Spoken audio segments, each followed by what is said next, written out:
Olá, você deve estar vendo aí, ouvindo o noticiário todo dizendo que a Regina Duarte deu sim para Bolsonaro, né? Fechando o noivado, ela agora casa com o Brasil. Mas você que me segue está sabendo disso desde domingo, né? E sempre que possível você vai ser o primeiro a saber. Se você ainda não me segue, junte-se a nós, vamos chegar a 1 milhão daqui a pouco. E não esqueça de dar seu like ou seu dislike. Então vamos à conversa de hoje.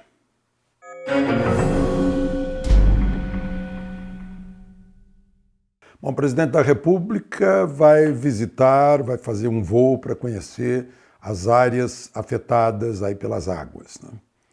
Minas Gerais, Espírito Santo, Rio de Janeiro foram afetados pelas águas.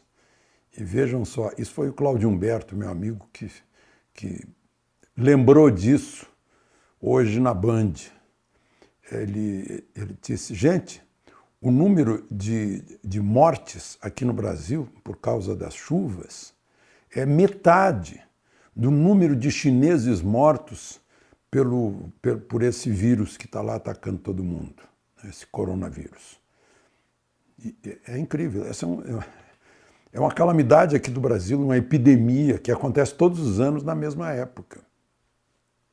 Olha só, não é possível revogar as chuvas, não é possível revogar a lei da gravidade, mas é possível evitar que haja entulho, que bloqueie as águas da chuva, né?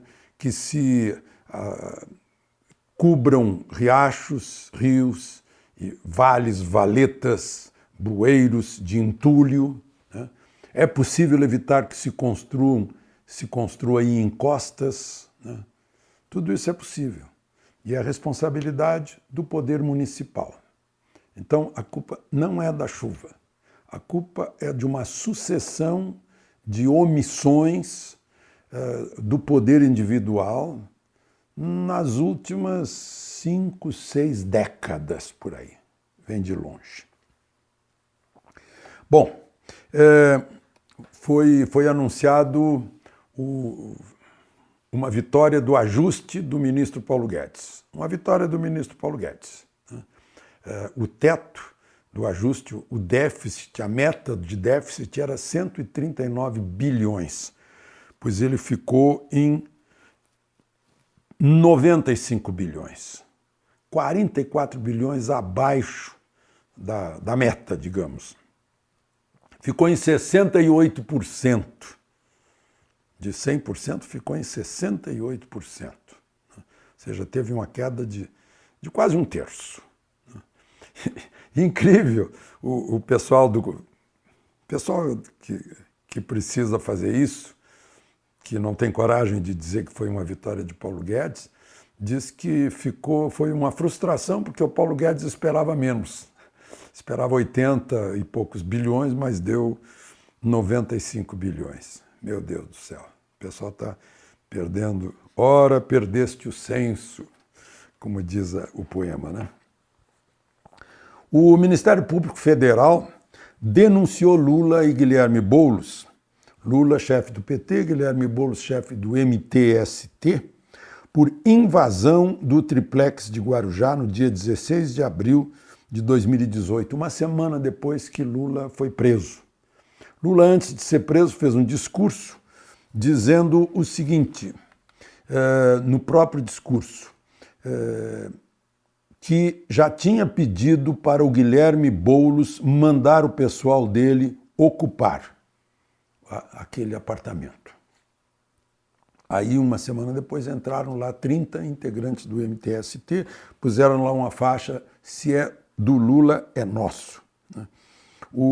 Foram enquadrados os dois no artigo 346 do Código Penal por mandar invadir prédio bloqueado pela Justiça, né? Era um imóvel que estava sob a tutela da Justiça. Então, foi mais em cima, né?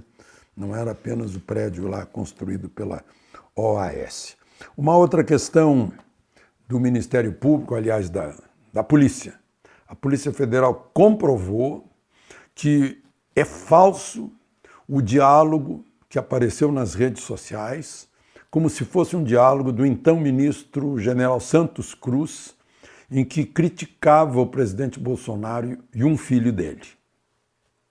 Na época, o ministro Santos Cruz mostrou a data do diálogo, a hora do diálogo, e comprovou que ele estava a bordo de um avião sobre a Amazônia, naquele horário, se dirigindo para São Gabriel da Cachoeira, lá na Cabeça do Cachorro, lá nos confins do noroeste brasileiro.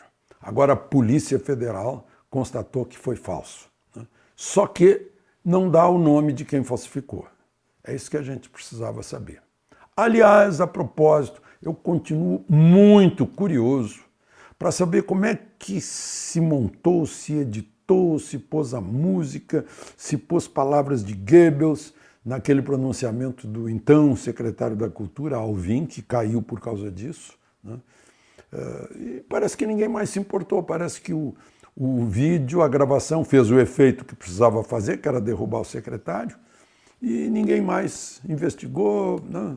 Eu tô curioso para saber o resultado de se houver alguma investigação, para saber quem são as pessoas que fizeram aquilo, né? E por quê, principalmente por quê. E um outro assunto, olha, dá uma pena que isso aconteça no nosso país e com as nossas crianças. Aí já na pré-adolescência, pessoal da 6ª série de uma escola pública em Brasília, o professor de 25 anos, professor de português, mandou fazer uma redação sobre sexo. E escreveu no quadro negro as palavras que deveriam ser usadas no texto. Eu não vou repetir aqui, né? Eu teria vergonha de repetir aqui, tenho respeito a você que me acompanha, não vou submetê-lo a isso, né? Mas aí o Ministério Público denunciou esse professor, né? O governo do Distrito Federal, a quem ele está subordinado, abriu um inquérito administrativo na hipótese de cancelar o contrato desse professor. O Ministério Público do Distrito Federal enquadrou no artigo 232 do Estatuto da Criança e do Adolescente, né, por desrespeitar esses pré-adolescentes. 6ª série deve ser gente aí de 11, 10, 12 anos, por aí, né? E agora o Tribunal de Justiça do Distrito Federal aceitou a denúncia, né? Portanto, esse professor vai ter que responder por que ele fez isso, né? Não tem vocação para ser professor, né? Está entrando num assunto que cabe aos pais em casa, inteira liberdade dos pais. O Estado não tem nada que se meter na educação, tem que se meter no ensino. Tem obrigações de ensino constitucionais, mas não tem que se meter na educação. É ensino, mas a formação moral, caráter, isso é em casa, né? O professor sequer perguntou para os pais se podia ensinar esses termos, o uso desses termos. Claro que ele vai dizer, não, é a expansão do vocabulário da língua portuguesa, expandir pornografia. As pessoas acham que, inclusive eu vejo muita gente aí, desculpem, né, me meter nisso, mas eu vejo humoristas pensando que dizer palavrão é divertido, é gozado. Eles morrem de rir, né? Tem também aquela risada gravada, né? Não, olha, humor se faz com inteligência, não é com boca suja. É agride, é rudimentar, é primário, é grosseiro, né? Isso é grosseria. Assim fez esse professor, com total desrespeito aos pais desses meninos e meninas que estão na escola, né? Tem que perguntar. Certa vez, minha mulher não conseguia atender as pacientes no posto de saúde porque havia uma barulheira na escola ao lado. Ela foi lá pedir mais silêncio e chegou lá, os meninos estavam vestidos de menina, as meninas vestidas de menino, né? E encenando alguma coisa. Ela achou aquilo estranho, tirou foto. A diretora veio correndo, arrancou a câmera, o celular da mão dela, porque assim, a diretora com isso confessou, meu Deus, os pais vão ficar sabendo do que estamos fazendo aqui, né? Os pais precisam frequentar mais as escolas para saber, né? Não adianta entregar a educação para professor, não é essa a função do professor. O professor ensina, né? O professor ensina, é um pedagogo, é um mestre, ensina matemática, ciências, história, geografia, língua portuguesa, né? Línguas em geral. Pode ensinar a pensar, ensinar a ter curiosidade, né? Porque o conhecimento liberta. Quanto mais a gente conhecer, mais a gente se liberta, né? Hoje eu usei uma palavra, cinesíforo, né? Que é motorista, né? E ali na roda dos meus amigos e tal, e o pessoal foi lá consultar o Google rapidamente, né? Saíram com uma palavra a mais, né? Essa curiosidade tem que ser estimulada, né? Porque, como eu disse, o conhecimento liberta. E um país hoje não depende da riqueza do subsolo, depende da riqueza que está bem mais em cima, aliás, em cima das pessoas que habitam esse país, aqui no cérebro. De Brasília, Alexandre Garcia.